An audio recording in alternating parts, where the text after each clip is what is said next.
Hello student, welcome back my YouTube channel Sharma study point में। और इस वीडियो में आपको बताएंगे आज कुछ फार्मूला जो कि यहाँ पर शेप भी होगी और इनका एरिया भी बताएंगे आपको। तो आज वीडियो को शुरू करते हैं और देखते हैं कौन सी शेप हैं और क्या है उनका एरिया।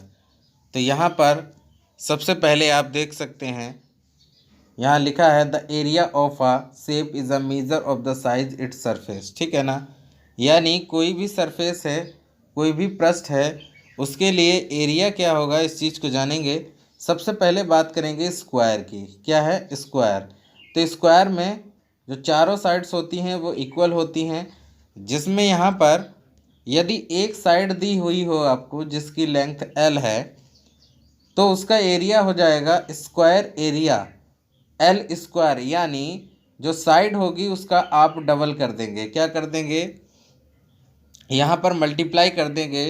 जैसे आपके पास अगर 5 सेंटीमीटर स्क्वायर है की साइड दी हुई है, तब आप एरिया निकाल सकते हैं 5 इंटू 5। ओके, तो इस तरीके से एरिया निकाल सकते हैं इसके लिए, स्क्वायर के लिए। यहाँ पर जो साइड होगी L, उसका आप क्या कर देंगे? मल्टीप्लाई कर देंगे उसी साइड से। इसके बाद दूसरी शेप के बारे में बात करेंगे तो यहाँ पर है आपका रेक्टेंगल। क्या है? रेक्टेंगल। तो रेक्टेंगल में क्या होता है, सामने सामने की जो साइड होती हैं ये वाली वो इक्वल होती हैं। ठीक है ना, तो यहाँ पर आप मान के चलेंगे ये है लेंथ और ये है ब्रेड्थ, यानी लंबाई और चौड़ाई। तो यहाँ पर एरिया निकालेंगे तो हो जाएगा लेंथ इंटू ब्रेड्थ, यानी लंबाई गुणे चौड़ाई, यहाँ पर एरिया हो जाएगा। ठीक है, तो इस तरीके से यहाँ पर लंबाई गुणे चौड़ाई आपका एरिया हो जाएगा, यानी रेक्टेंगल एरिया क्या हो जाएगा? Length into breadth. इस चीज़ को आप समझ चुके होंगे दो फिगर्स को। अब तीसरे फिगर की बात करते हैं, यहाँ पर ट्राइंगल। तो यहाँ पर ये ट्राइंगल जो है वो यहाँ पर है राइट एंगल ट्राइंगल। क्या है यहाँ पर? Right angle triangle. तो राइट एंगल ट्राइंगल के लिए एरिया आप निकालेंगे तो क्या होगा? Area equal to 1/2 base into height. Okay, तो यहाँ पर बेस इंटू हाइट की बात करेंगे, बेस इंटू हाइट होगा। ठीक है, तो इसलिए यहाँ पर लिखा है triangle area 1/2 base into height.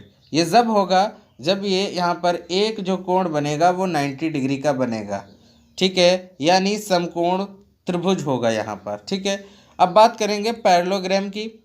तो यहाँ पर पैरेललोग्राम का जो एरिया होता है वो इस तरीके से, यहाँ पर अगर ब्रेड्थ दी गई है और हाइट दी गई है तो इस तरीके से यहाँ पर इसका पैरेललोग्राम का आपका एरिया हो जाएगा, वो क्या हो जाएगा? Breadth into height. ठीक है, ये फार्मूला होता है आपका पैरेललोग्राम का, ब्रेड्थ इंटू हाइट। इसके बाद बात करेंगे यहाँ पर ट्रेपजियम की। तो ट्रेपजियम का फार्मूला भी बहुत इंपॉर्टेंट है। एरिया यहाँ पर निकालना है आपको ट्रेपजियम का। तो इस तरीके से यहाँ पर ए दिया होगा, ये बी दिया होगा। यहाँ पे जो है ये पैरेलल साइड्स होती हैं और ये हाइट होती है।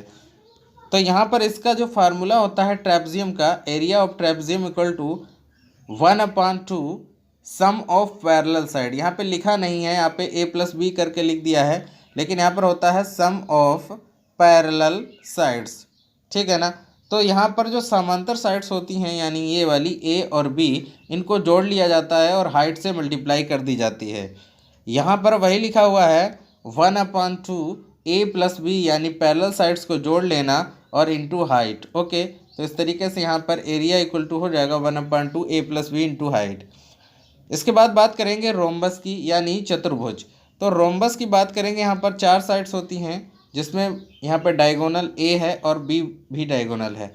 यदि आपको डायगोनल दिए हैं, यदि किसी भी रोम्बस के लिए डायगोनल D1 और दूसरा डायगोनल D2 दिया है, तो उसमें जो आपका एरिया हो जाएगा वो 1/2 D1 इंटू D2 हो जाएगा।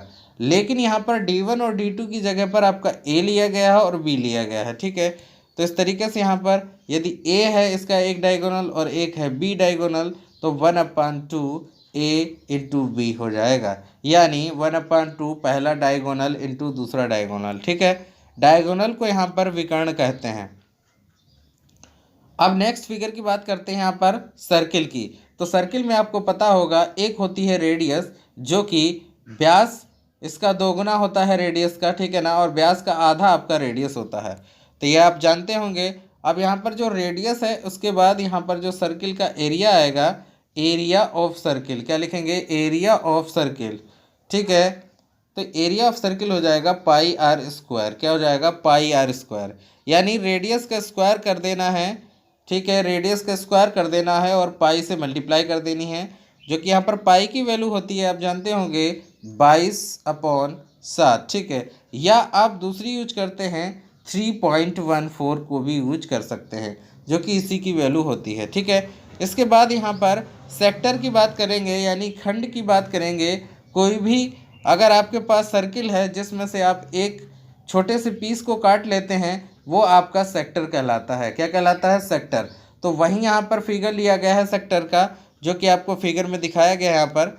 इसमें मानेंगे कि एंगल इसका थीटा होगा और रेडियस आर होगी, तो अब यहाँ पर सेक्टर का जो एरिया आ जाएगा वो θ/360 पाई आर स्क्वायर आ जाएगा। यानी यहाँ पर जो सर्किल का एरिया होता है पाई आर स्क्वायर, उसमें आपको θ/360 से मल्टीप्लाई कर देनी है, तो यहाँ पर जो सेक्टर का है एरिया आ जाएगा। आई होप आपको समझ में आया होगा अच्छे तरीके से सभी शेप्स के बारे में, और सबका एरिया बहुत ज़्यादा यूज होता है। इनको आप फार्मूलों को याद कर लें, बिल्कुल रट लें, ठीक है। सभी एग्ज़ाम में आपको ये फ़ायदे करेंगे। Thank you for watching this video.